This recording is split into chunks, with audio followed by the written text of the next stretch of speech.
Baik, sebelumnya Assalamualaikum warahmatullahi wabarakatuh. Nama saya Ilham Putra Firmansyah dari kelas 21 Informatika 01 dengan NPM 21113868. Di sini saya akan memenuhi tugas ujian akhir semester dari mata kuliah pengantar ilmu komputer dengan materi yang saya ambil yaitu sistem software.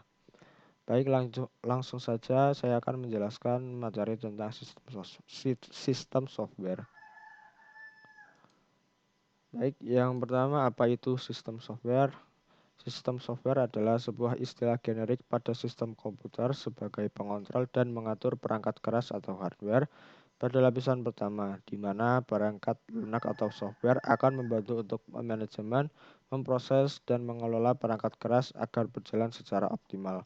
Ketika perangkat keras dinyalakan, maka perangkat lunak sistem akan memproses sumber daya, manajemen proses, dan menangani struktur data sebuah perangkat keras.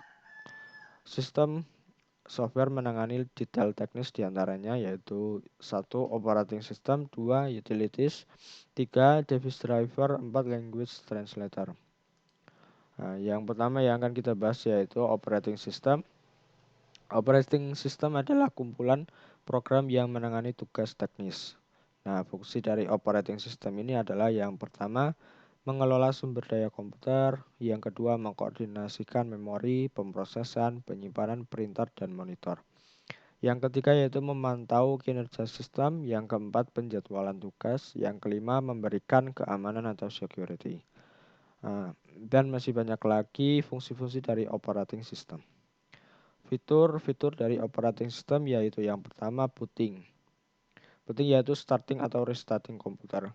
Yang B, fitur yang berupa dengan app yang serupa dengan application software. Di antaranya yaitu icon, pointer, windows, menu, tabs, dialog boxes, help, gesture control. Yang C yaitu file and folder, yaitu file berbagi data dan program, folder menyimpan file terkait. Selanjutnya yaitu kategori operating system. Kategori basic dari operating system yaitu yang pertama Embedded Operating System atau RTOS yaitu Real Time Operating System. Contohnya yaitu smartphone, smartwatch, video game system. Dan yang kedua yaitu Standalone Operating System atau Desktop Operating System. Contohnya yaitu Windows, Mac OS, dan Linux. Yang ketiga yaitu Network Operating System atau Link Computer, yaitu Windows Server, Linux, Unix, atau OS disimpan di server jaringan yang mengkoordinasikan semua komunikasi antara komputer lain.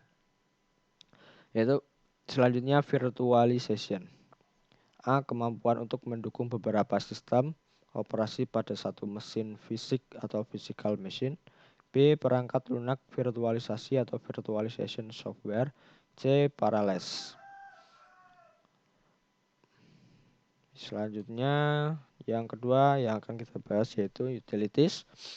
Utilities adalah program khusus untuk membuat komputasi lebih mudah. Utilitas paling penting untuk satu troubleshooting or diagnostic program, yaitu mengenali dan memperbaiki masalah. Yang kedua yaitu antivirus program, yaitu melindungi komputer dari virus. Yang ketiga backup program, membuat salinan file untuk dipulihkan jika perlu. Dan yang keempat yaitu file compression program, mengurangi ukuran file untuk penyimpanan yang lebih efisien. Selanjutnya yaitu yang akan kita bahas 3 device driver. Device driver adalah komponen perangkat lunak yang mengizinkan sebuah sistem komputer untuk berkomunikasi dengan perangkat keras. Nah, fungsi dari device driver ini yaitu yang pertama jembatan penghubung software dengan hardware, yang kedua penerjemah data antara software dan hardware, dan yang ketiga pengontrol input dan output software terhadap hardware. Nah, contoh dari device driver ini yaitu di bidang game ada Slam driver, Nvidia GeForce driver, dan joystick driver.